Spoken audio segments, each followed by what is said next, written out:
श्री चैतन्य प्रभु वंदे नित्यानंद सहोदितं श्री नंदनंदनं वंदे राधिका चरणद्वयं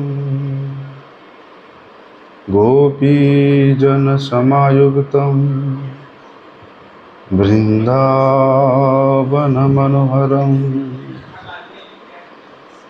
गुरवे गौरचंद्राय राधिकाय तदालये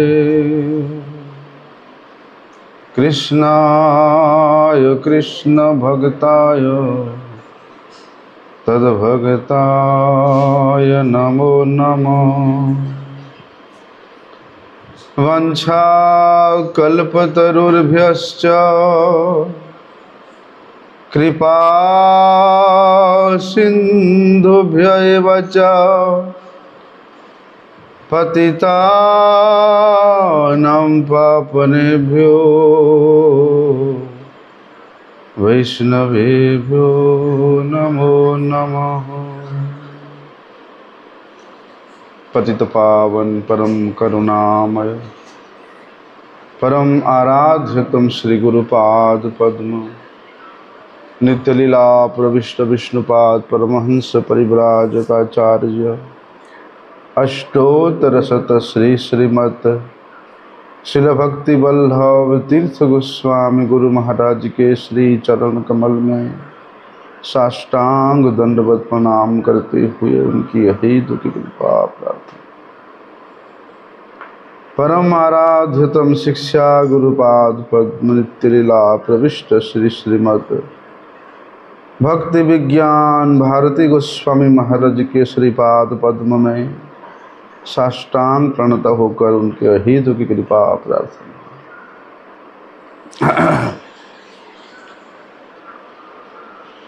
जगत गुरु शिल भक्ति सिद्धांत सरस्वती गोस्वामी ठाकुर प्रभुपाद कहते हैं कि हरिनाम संकीर्तन करना इतना सहज साध्य भी नहीं है।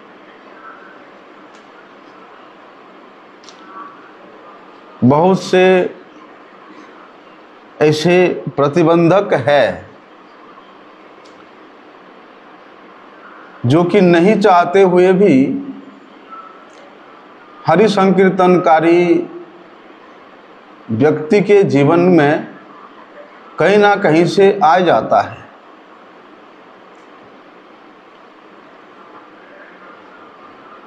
क्योंकि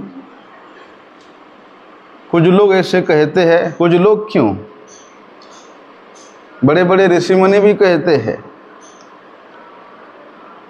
कि वेदांत वाक्येषु सदा रमन्तः कोपि न बन्तु खलु भगवन्तः।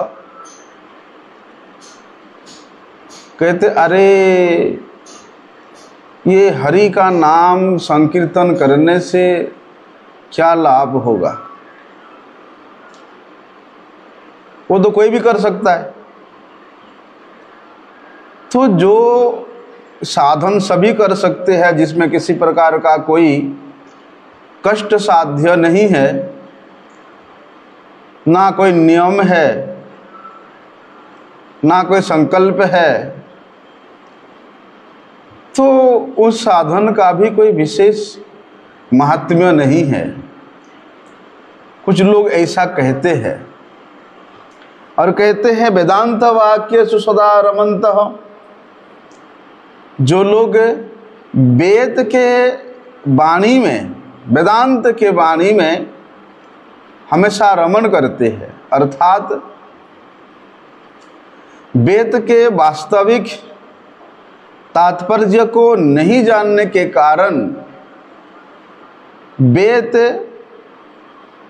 परोक्ष रूप से जो ब्रह्म वस्तु की साधना करने का निर्देश देते हैं और प्रत्यक्ष रूप से उस ब्रह्म वस्तु के भी जो प्रतिष्ठा स्वरूप श्री भगवान है, उनके नाम आराधना करने का निर्देश देते हैं। लेकिन उस ब्रह्म वस्तु के आराधना करने वाला योगी वो इस प्रकार का आचरण भी करता है और अपने अनुगत जनों को ऐसा शिक्षा भी देता है कि हरिनाम संकीर्तन करने से कोई विशेष लाभ नहीं है। वेदांत के वाणी में रमन करो, कोपिनवंत कोपिन धारण करो खलु भगवंत। यदि वेद के वाणी का अनुसरण करते हुए उस ब्रह्म वस्तु का अनुसंधान करोगे तो एक दिन तुम स्वयं ब्रह्म बन जाओगे। तो इस प्रकार के ऐसे कोई असमीचीन वाणी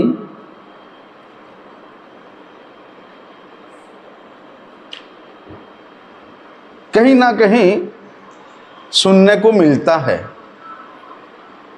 तो जो कीर्तनकारी हरि संकीर्तनकारी साधक है, जिसका कोमल हृदय है, उसके मन में ऐसा कुछ भावना आ जाता है। एक दूसरा ये है, ऐसे कई ऋषि हुए, जैसे पतंजलि ऋषि, क्या है ये पता नहीं, कई मकड़ी का जाली जैसा कुछ मुंह पे छा रहा है। ये लोगों का क्या विचार है? अरे वो सब छोड़ो, ये जो आयाम व्यायाम संजाम है, यहाँ रेचक पूरक आदि क्रिया के द्वारा प्राण वायु को रोकना, प्राण वायु स्थिर करना, इस प्रकार के विचार में बहुत से लोग आबद्ध हुए हैं। लेकिन इस प्रकार के विचारों में आबद्ध होते होते कब किस समय वे संसार के बंधन में आबद्ध हो जाते हैं, वे स्वयं ही नहीं समझ पाते हैं। सोचते हैं कि संसार के बंधन से निवृत्त होना है, लेकिन उसके लिए भैया साधु के जैसा जीवन यापन करना पड़ेगा। ऐसा नहीं कि गृह त्याग करने से साधु हो जाता है, ऐसे बात नहीं है कि वस्त्र त्याग करने से ही साधु हो जाता है।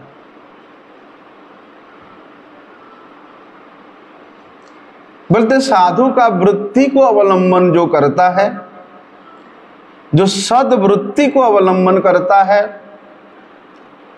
सद वस्तु भगवान के प्रसन्नता के निमित्त जिसका सभी चेष्टा है, बोलते वे साधु है। तो जब तक इस प्रकार के हमारे मन की स्थिति नहीं होगा, तब तक हम लोग संसार से निवृत्त नहीं हो पाएंगे। तो मन सोचता है कि भैया संसार से निवृत्त हो जाऊं, लेकिन जब तक साधु वृत्ति का अवलंबन नहीं कर पाऊं, तब तक साधु के जैसा जीवन यापन करने भी हमारे सौभाग्य में नहीं हो सकता है।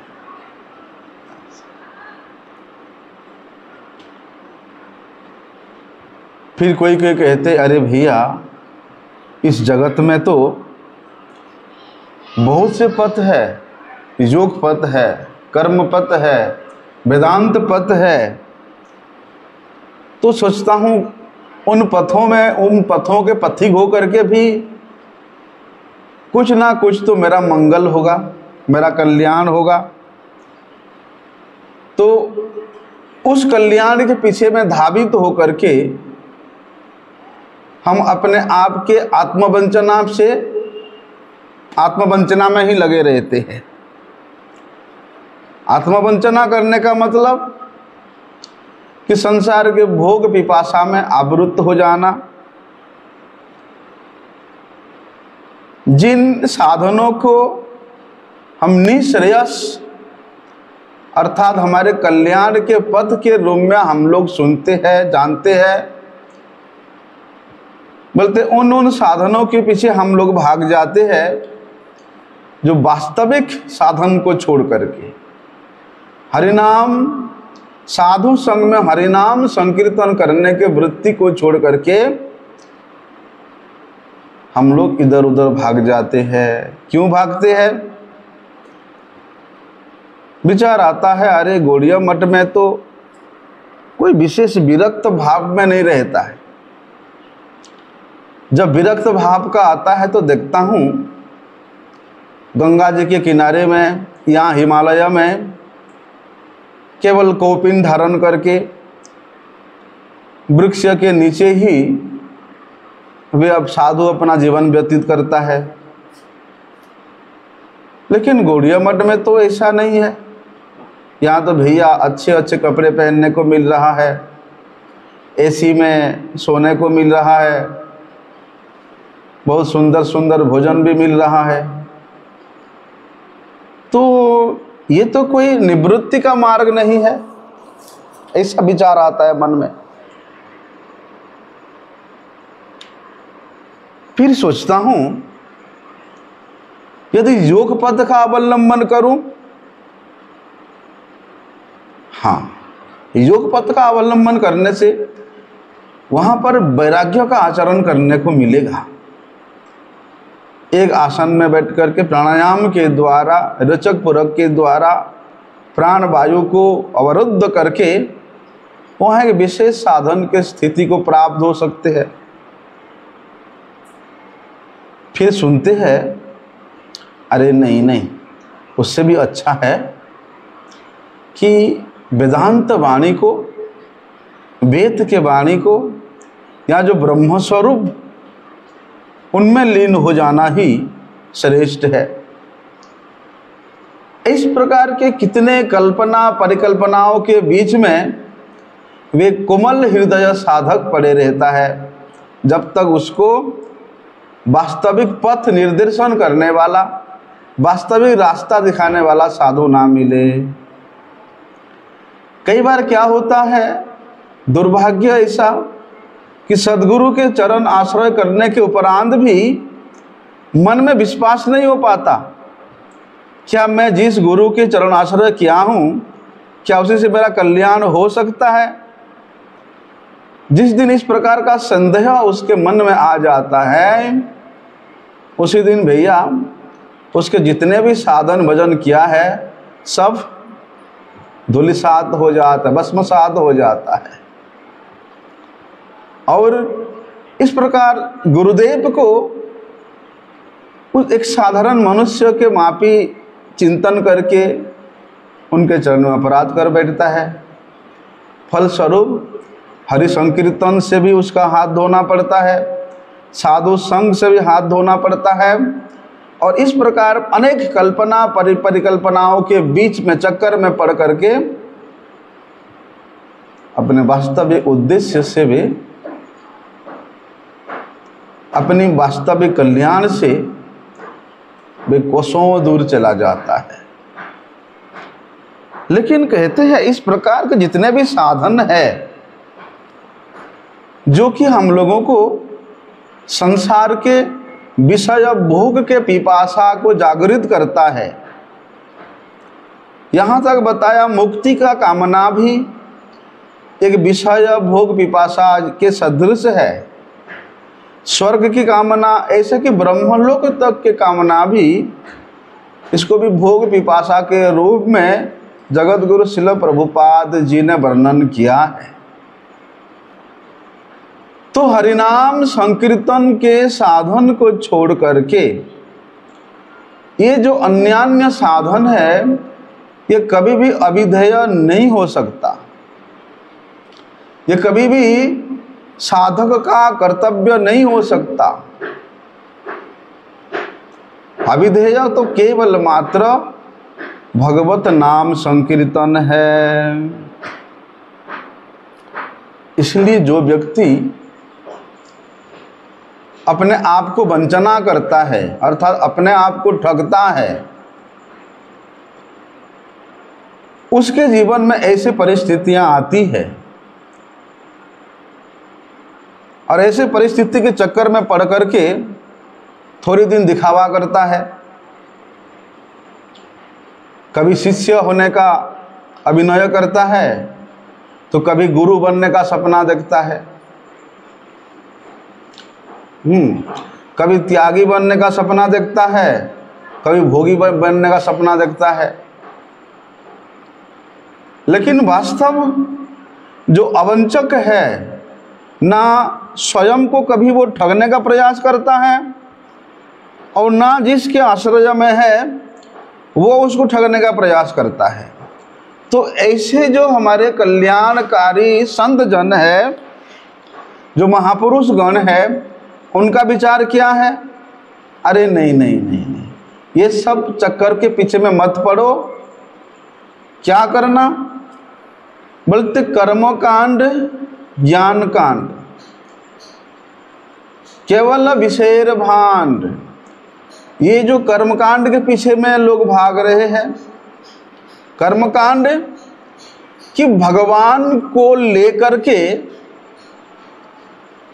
जो अपना वृद्धि करना चाहता है वो कर्मकांडी है।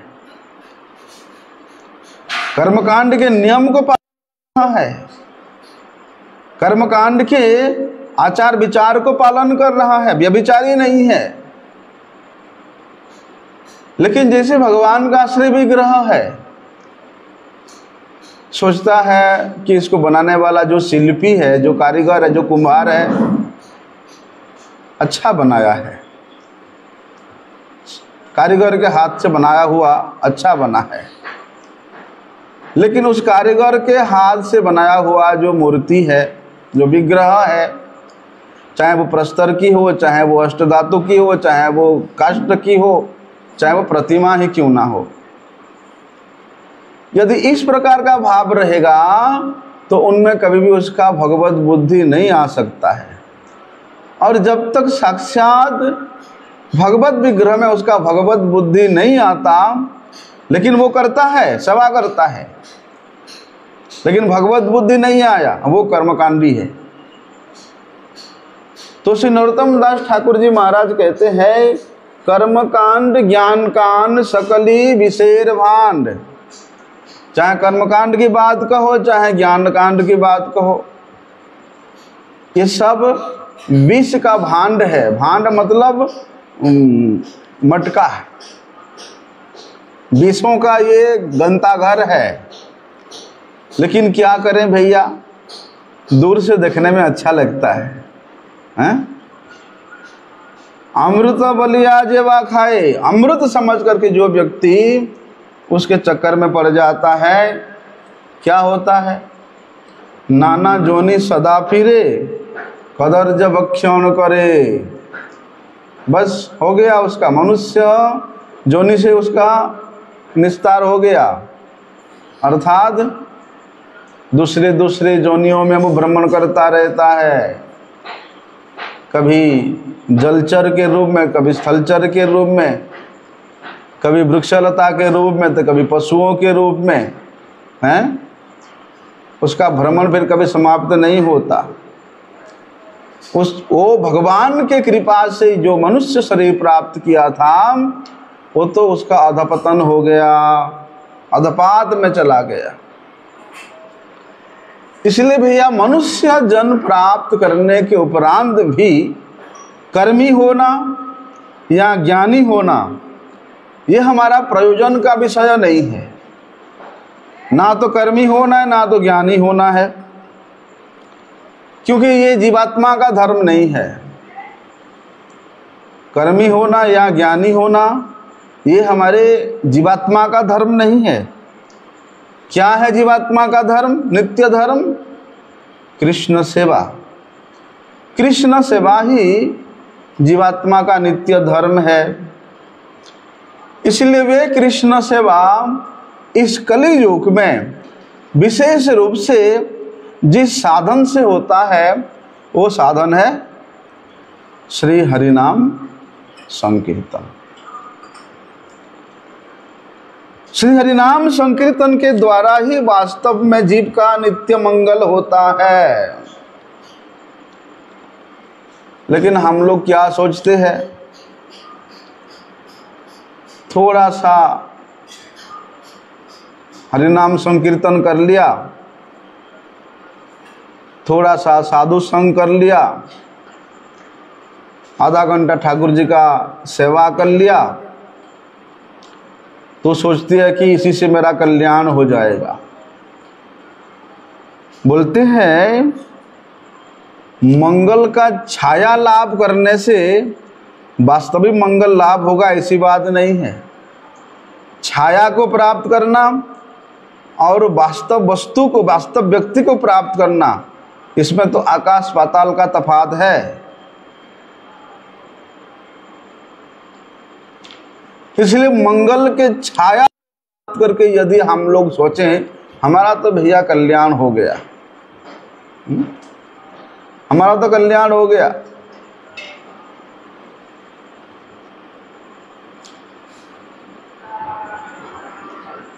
ऐसा, इसमें हमारा वास्तव मंगल लाभ नहीं होता है। जैसे कोई चाषी है, कृषक है, खेती करने वाला व्यक्ति जो खेती करता है, जो कृषक है, उसका कर्तव्य क्या है? जो खेती करता है, चाहे वो धान का खेती करे, चाहे गेहूं का खेती करे,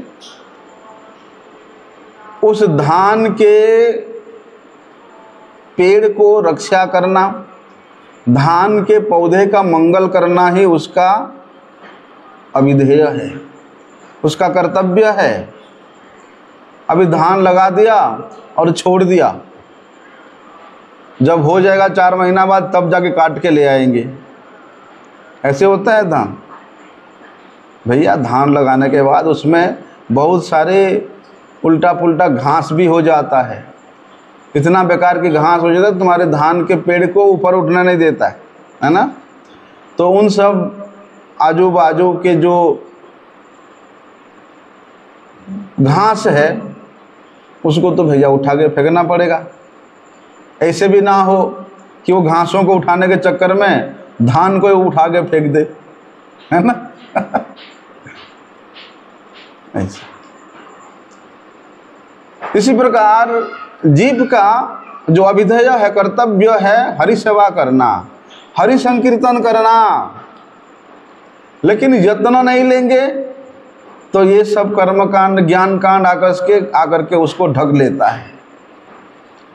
और कई बार क्या होता है, उस ज्ञान कांड, कर्म कांड के चक्कर में पड़ने के उपरांत जब फिर दोबारा उसका आंख खुलता है, उन ज्ञान कांड, कर्म कांड को फेंकते फेंकते हरिनाम संकीर्तन को ही उखाड़ के फेंक देता है। अरे छोड़ो, और क्या करना। मैंने अपने जीवन में देखा, ऐसे कई साधकों को देखा, उनके जीवन में ऐसी परिस्थिति आया है। लेकिन क्यों होता है इसे?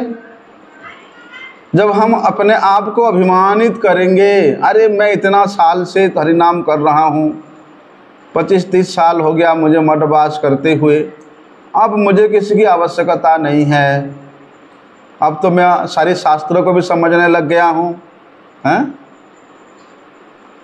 अब मुझे किसी से समझने की ज़रूरत नहीं है, यहाँ संकीर्तन करने के लिए भी किसी की आवश्यकता नहीं है, अब तो भैया मैं अकेले कर सकता हूँ। जब इस प्रकार का उसके मन की वृत्ति या उसका अभिमान आ जाएगा, फिर भैया वो वास्तविक जो गुरु प्रदत्त साधना है उसी से ही वो निवृत्त हो जाता है, कोसों दूर चला जाता है। इसलिए कर्म के द्वारा या ज्ञान के द्वारा भगवान का सेवा नहीं होता है। कोई कर्मकांडी चाहे ज्ञानकांडी चाहे कि मैं भगवान का सेवा कर रहा हूँ, उससे भगवान का सेवा कभी नहीं होता है। भगवान का सेवा तो केवल भक्ति के द्वारा ही होता है, भाव के द्वारा ही होता है। इसीलिए चाहे वो कर्मी हो चाहे ज्ञानी हो भैया, ये दोनों ही महान स्वार्थी है। सबसे पहले अपने स्वार्थ को देखेंगे।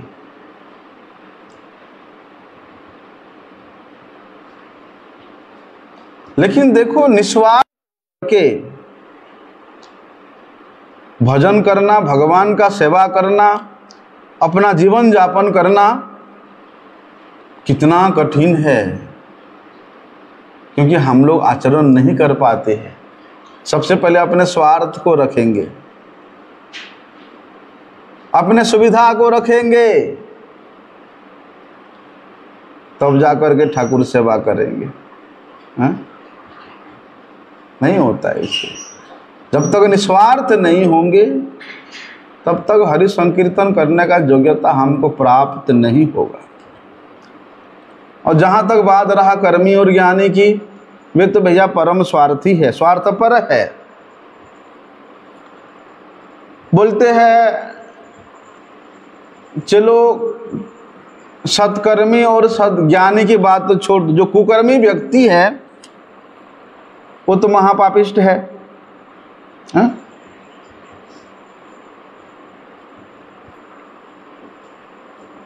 कुकर्म के द्वारा उसका जो संचय किया हुआ पाप है, उसका तो शास्त्रे उसको भोगना पड़ता ही है। बोलते हैं सत्कर्म के द्वारा संचित जो पुण्य राशि है, बोलते हैं उसका भी पुरस्कार उसको भोगना पड़ता है। देखने में लगता है कि एक जैसा, देखने में लगता है अरे उसने पुण्य कर्म किया तो उसको भैया स्वर्ग की प्राप्ति हुआ, और मैंने पाप कर्म किया तो मुझे नरक की प्राप्ति हुआ।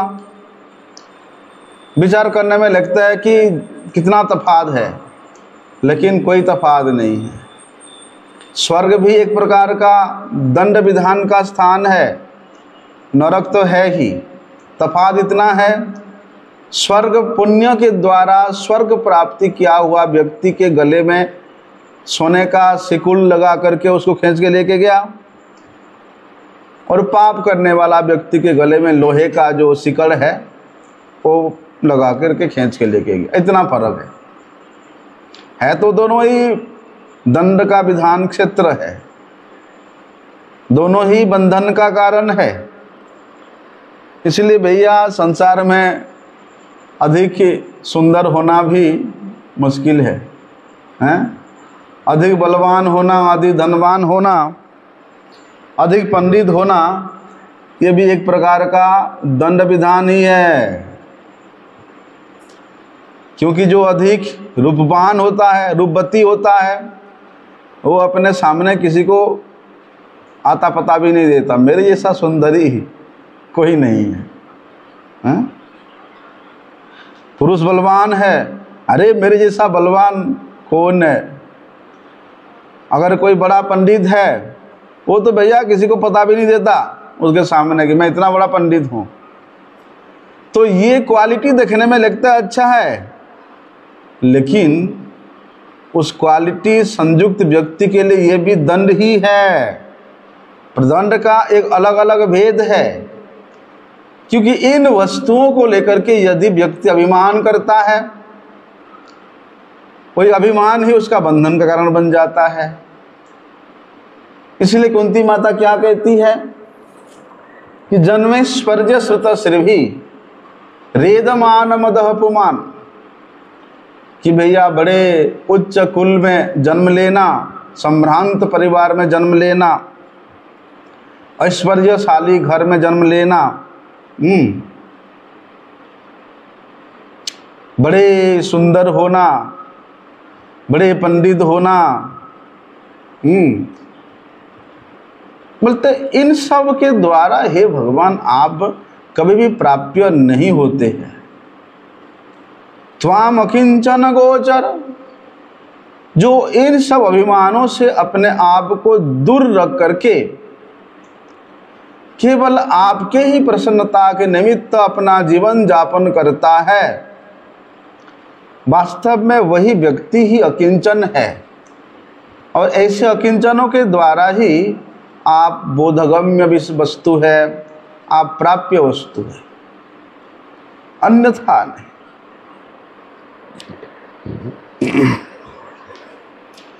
लेकिन देखते हैं कि अरे व्यक्ति को तो नरक भोग हुआ, पाप किया तो नरक में जाना पड़ा, या ये संसार में होते होते ही उसको बहुत सारे कष्ट भोगना पड़ता है। पापी व्यक्ति का जो पाप का फल है वो तो हम लोग समझ पाते हैं, है ना। लेकिन जो पुण्यकर्मी व्यक्ति है उसके पुण्य का फल भी दंड है, उसको कैसे समझ पाएंगे, हैं? कैसे समझ पाएंगे? अरे देखो, उसने पहले जब कितना पुण्य किया तो अभी उसको सुंदर स्त्री मिला, बड़े पैसा मिला, हैं, बड़े धन संपत्ति मिला, अच्छा परिवार मिला, ये सोचते हैं ना। लेकिन वही सुंदर स्त्री, वही बड़ा बड़ा मकान, वही पैसे, वही उसका बंधन का कारण है।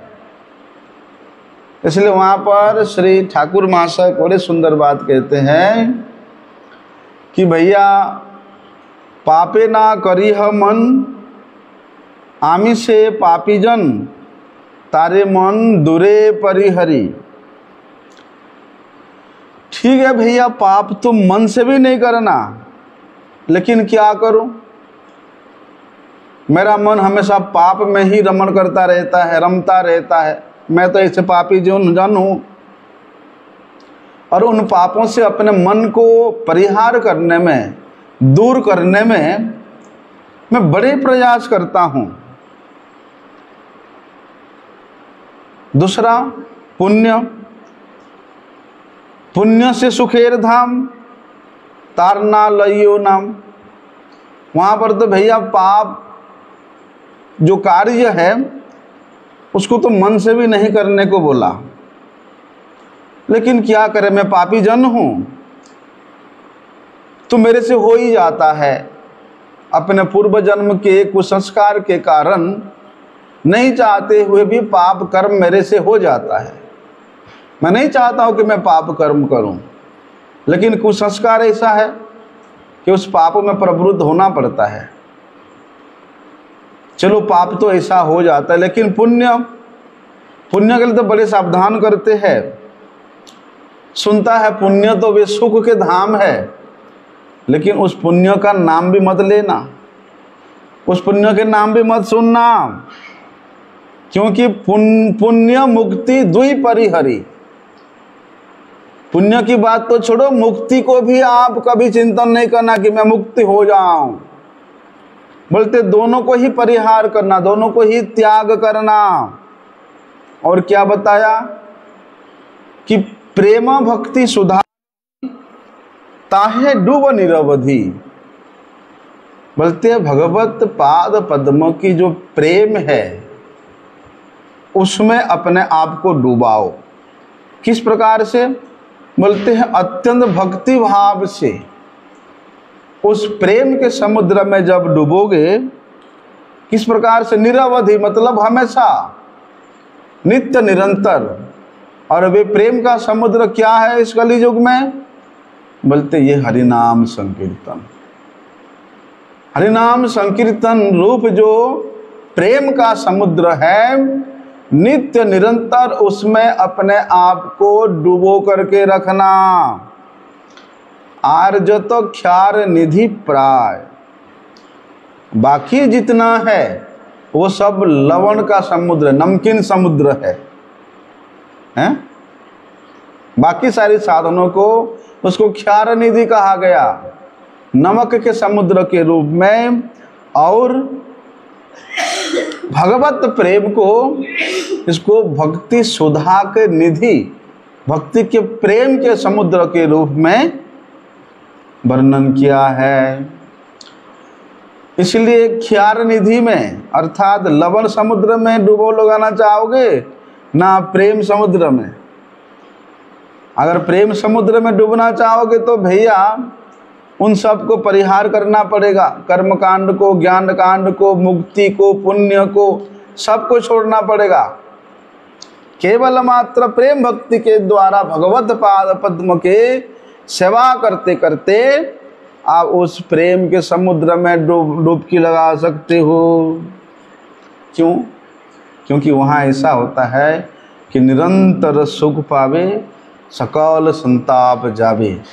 वास्तव में भगवत पाद पद्म का आश्रय में रहने से, भगवत पाद पद्म के छाया में रहने से वहाँ किसी प्रकार का संताप नहीं होता है। वहाँ किसी प्रकार का कोई रोग शोक नहीं होता है। वहाँ किसी प्रकार का कोई भय नहीं होता है। और वे अमृत श्रावी जो चरण है, वहाँ किसी प्रकार का कोई पिपासा भी नहीं होता है। इसलिए हमारे गोस्वामी गणों ने हम लोगों को बड़े सावधान किया कि पर तत्व कहिनो उपाय।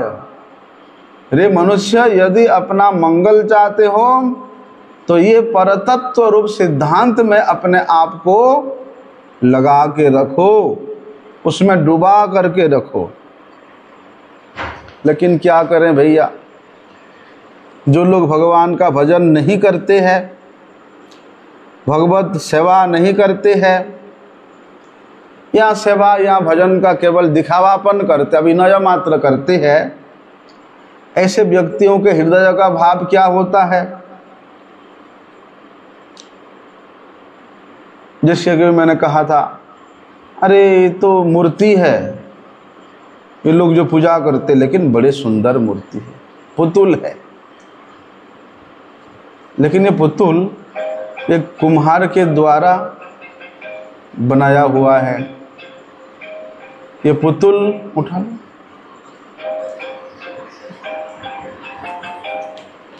ये पुतुल जो है एक कारीगर के द्वारा बना हुआ है।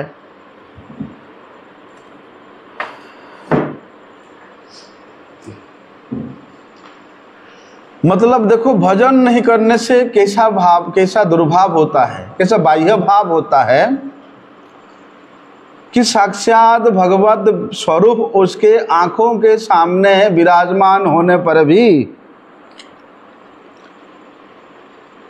वो व्यक्ति अपने मन के धर्म के द्वारा, देह के धर्म के द्वारा परिचालित होने के कारण उसके आंखों में, उस मूर्ति में, उस विग्रह में कभी भगवत भाव आता ही नहीं है।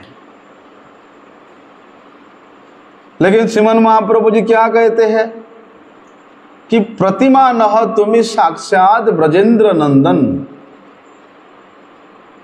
देखिए, श्रीमन महाप्रभु स्वयं ब्रजेंद्र नंदन है, लेकिन हम लोगों को शिक्षा दे रहे कि भैया, जब भी आप मंदिर में बोलते जिन विग्रह का साधुओं के द्वारा सेवन होता है,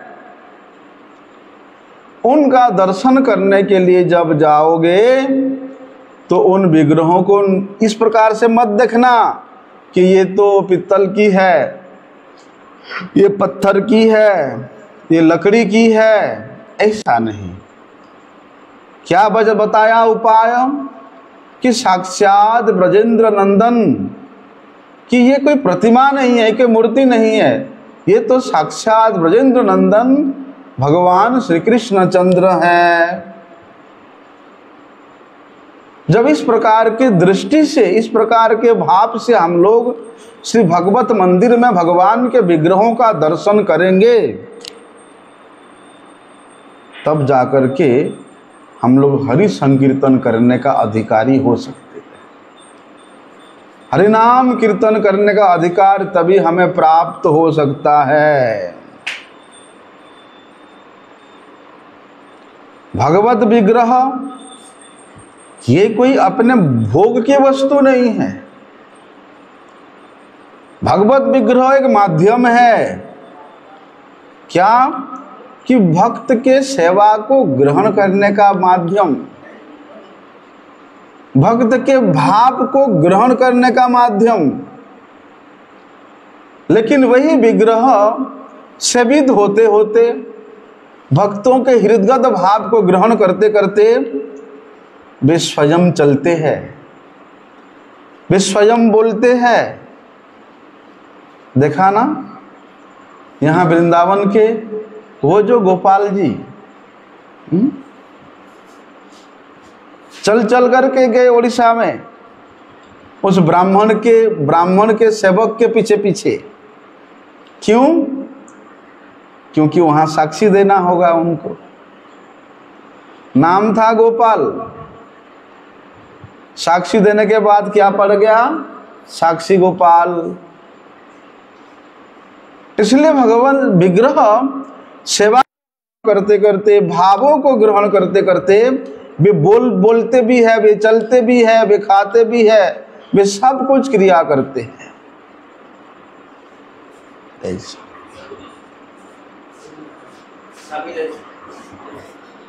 इसलिए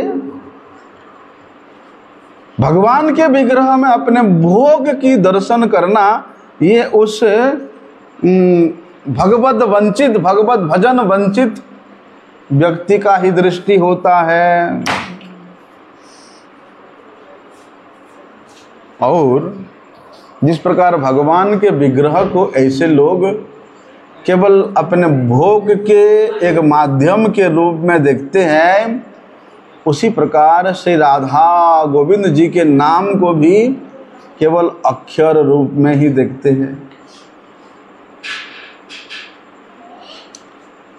कि भगवान के नाम केवल अक्षर है। इस प्रकार का देखना भी, इस प्रकार का सोचना भी अपराध है। भगवत नाम में और साक्षात भगवान में लेश मात्र भी अंतर नहीं है। नाम का जिस प्रकार स्वरूप है, जैसे हम लोग साक्षात भगवत स्वरूप का दर्शन करते हैं, ऐसे ही नाम का भी स्वरूप है। स्वयं नाम प्रभु अपने रूप, गुण, लीला, परिकर के विशिष्ट से युक्त होकर के वे अपने भक्त के हृदय में कितने लीला कर रहे हैं, उसको तो केवल निष्कपट रूप से नाम आराधना करने वाला वे व्यक्ति ही समझ सकता है, जान सकता है। इसलिए नाम में अक्षर बुद्धि करना अपराध होता है, नाम अपराध होता है। और जब भैया नाम अपराध करते करते वो नाम करेगा तो धीरे धीरे उसका भोग की वृत्ति बढ़ेगा ना। नाम प्रभु के चरण में अपराध होने से सबसे पहले लक्षण ये है कि उसका भोग की वृद्धि हो जाता है, संसार के प्रति उसका आसक्ति हो जाता है। ये सबसे पहला लक्षण है। समझना, यदि तुम्हारा संसार के प्रति आसक्ति बढ़ रहा है तो तुम्हारा नाम प्रभु के चरण में अपराध हो रहा है। लेकिन कोई बात नहीं, इस प्रकार के जो पाषंडी गण है, जो नाम के बल पर पाप करते हैं, ऐसे पाषंडियों का भी उद्धार करने के लिए पाषंड दलन बाना के नाम से जो प्रख्यात है श्री निताई चांद, श्री नित्यानंद प्रभु, उसको कृपा करते हैं। लेकिन कब? जैसे जगाई माधाई,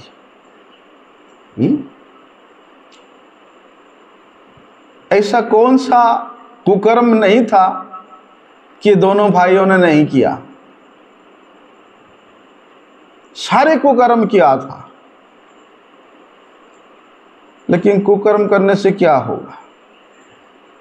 कभी भी नाम प्रभु के चरण में अपराध नहीं किए थे। हाँ, यद्यपि हरिदास ठाकुर जी के सिर को फोड़ने के लिए भागे थे और नित्यानंद प्रभु के सिर को तो फोड़ भी दिया था, लेकिन उनमें ना तो वैष्णव ज्ञान था और ना नित्यानंद प्रभु में साक्षात भगवत ज्ञान था। पाप कर्म अवश्य हुआ था, लेकिन श्रीमन महाप्रभु ने उन पाषंडियों का कल्याण करने के लिए वे अपने सुदर्शन चक्र को बुला लिए थे। लेकिन श्री नित्यानंद प्रभु श्रीमन महाप्रभु जी के चरणों में पढ़ करके उन दोनों का कल्याण किया, उन दोनों का उद्धार किया, उन दोनों को भगवत भजन में लगाया। इसलिए श्री नित्यानंद प्रभु को पाषंड दलन बाना के नाम से भी सभी लोग जानते हैं। लेकिन क्या करें, जो वास्तव सत्य कथा है उसका आचरण करना है बड़ा कठिन है। सत्य कथा को छुपाना, सत्य कथा को आजकल के तो जो पंडित लोग हैं भैया हैं, उनका लक्षण है कि शास्त्र में जो निचोड़ सत्य कथा है उसको नहीं बोलना। उसको बोलोगे तो तुम्हारा पंडितगिरी नहीं चलेगा, है ना।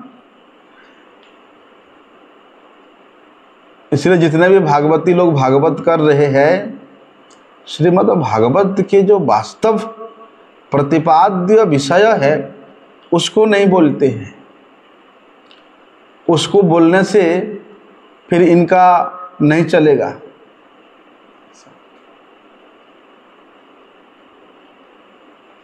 और भागवत कथा किसके मुख से विगलित होते हैं, ये लक्षण स्वयं भगवान शिव जी कहते हैं। इसलिए भक्त्या भागवता ग्राह्यम, पंडित होने से, विद्वान हो जाने से, संस्कृत का श्लोक अच्छी तरह से उच्चारण कर लेने से वे भागवत का कथा कर लेगा, ऐसी बात नहीं है। जब तक भक्त नहीं होगा या किसी श्रेष्ठ भक्त के चरणों की आश्रय में अनुग्रहित नहीं होगा, या जिन्होंने श्रीमद् भागवत को जाना है उनका सेवा में अपने आप को नहीं लगाया होगा, तब तक भागवत के कथा का पारायण वो नहीं कर सकता है। इन सब बातों को ये लोग नहीं बोलते हैं। इसलिए वास्तव जो सत्य कथा है उसको ढकना, उसको आवरण करना आजकल के पंडितों का एक लक्षण है, ये उनका गुण है। लेकिन सत्यम परम धीमहि, जो वास्तव सत्य, परम सत्य वस्तु भगवान को प्राप्त करना चाहते हैं, उनके लिए भैया इस कलियुग में एक श्रेष्ठ साधन यही है कि साधु संगे नाम कीर्तन, साधुओं के संग में नाम कीर्तन करना। अभी परिस्थिति ऐसा है कि भैया हम तो अपने घर में रहते हैं, अपने परिवार में रहते हैं, तो हमको साधु संग कहाँ से मिलेगा।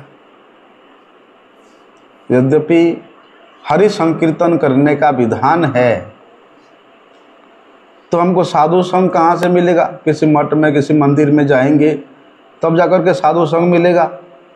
लेकिन परिस्थिति ऐसी है कि रोज रोज हम किसी मठ मंदिर में भी नहीं जा सकते हैं, तो क्या वहाँ रह कर के हम संकीर्तन नहीं कर सकते हैं। और इस प्रकार संकीर्तन नहीं करेंगे साधु संग में, तो हम वास्तविक उद्देश्य से अपने आप को नहीं लगा पाएंगे। ऐसा है। इसलिए सबसे पहले क्या बताया कि भैया जे दिन गृहे भजन देखी, गृहे ते गोलोक भाई। अरे अपने परिवार के सभी सदस्यों को भगवान के भजन में लगाओ। वे घर का सदस्य, भले ही वे आपके माता पिता हो, भले ही आपके पत्नी हो, भले ही आपके बच्चे हो, वे भी यदि निष्कपट रूप से हरि संकीर्तन करते हैं तो वे भी साधु हैं। इसलिए अपने परिवार में सभी को मिला करके ज़्यादा ना 1 घंटा हरि संकीर्तन करो, उसी से ही तुम्हारा वास्तव कल्याण होगा। इसलिए जो लोग भगवान के कथा को विश्वास नहीं करते हैं, उनके मन में कभी ये बात आएगा भी नहीं। कौन सी बात? कि ये हरिनाम संकीर्तन जो श्रेष्ठ साधन है, हरिनाम संकीर्तन सभी जीवों के परम कल्याण का साधन है। ऐसी की जो मुक्त कुल है, मुक्त कुले उपास्यमानम, बोलते उन मुक्त कुलों के भी परम उपास्य वस्तु है, तब तक ये समझ में नहीं आएगा।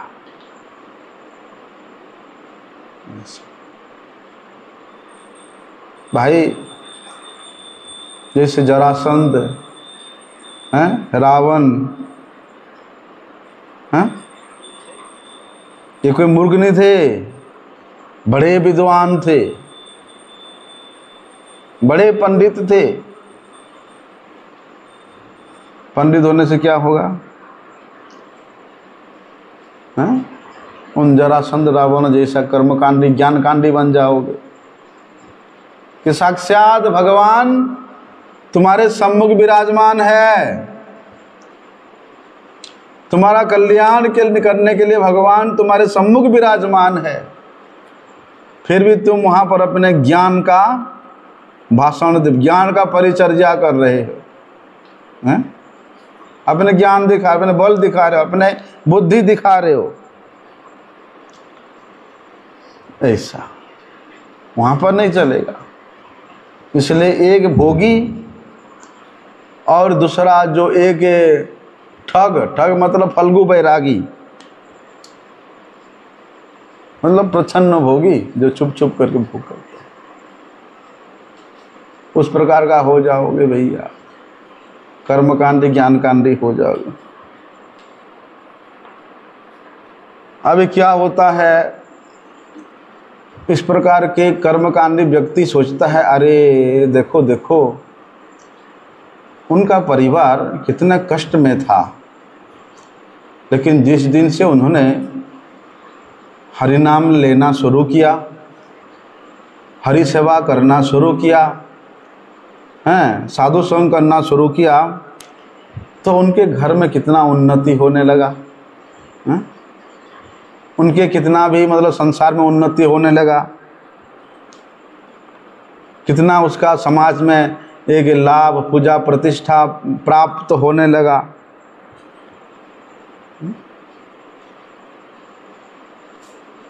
लेकिन भगवान क्या कहते हैं कि जे करे अमर आस तार करी सर्वनाश। ऐसी बात नहीं है कि अभी तुम्हारे आंखों में दिख रहा है कि बड़े फल फूल रहा है संसार में। भगवान कहते हैं मेरा आश्रय लेने वाला व्यक्ति के हृदय में सबसे पहले तो जितने अभिमान है उसको मैं चूर्ण कर देता हूँ, और करो भी गेहम पथिगेहहीनम, कि उसको मैं एक रास्ता का भिखारी बना देता हूँ। फिर उसका अभिमान कहाँ रहेगा? देखने में लगता है कि उसका सर्वनाश हो गया, लेकिन वे हरि संकीर्तन में उसको जो रस मिला है उसने उसको कभी छोड़ेगा भी नहीं। हम लोग तो सोचते हैं अरे मैं इतना साल से भजन कर रहा हूँ और मेरे साथ ऐसा ऐसा हो गया और भजन नहीं करूँगा, छोड़ो अब तो हम चला जाएगा घर। तो भगवान कहते हैं जे करे अमारास तार करी सर्वनाश, तबो न छड़े आस तबे हई दासेर दास। बोलते इतना उसका परीक्षा लेने के बावजूद भी यदि वो मेरे सेवा को, मेरे भजन को नहीं छोड़ता, फिर मैं उसके दास बन जाता हूँ, उसके हृदय में बन जाता हूँ।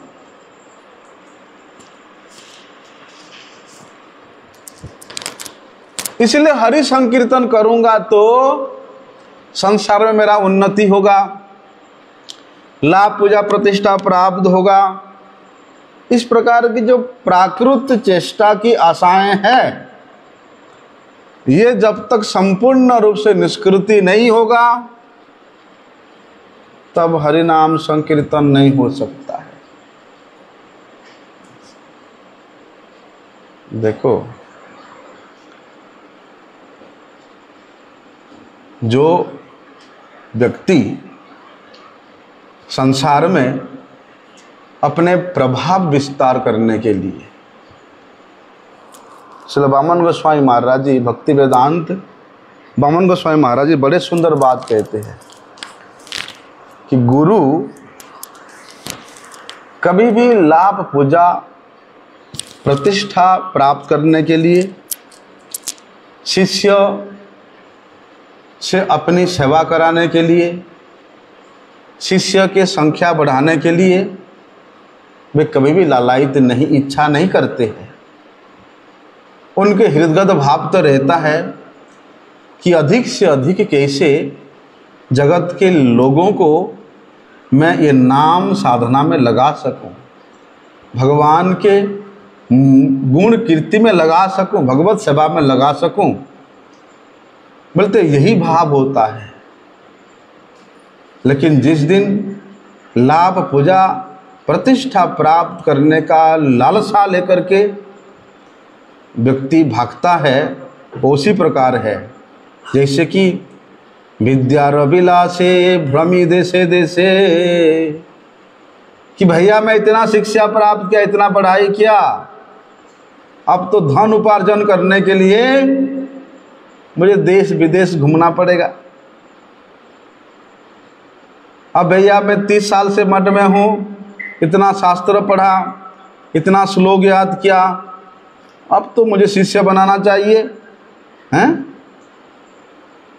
मैंने पढ़ाई किया तो पैसे उपार्जन करना चाहिए, अब मठ में 30 साल बिता दिया, अब शिष्य बनाना चाहिए।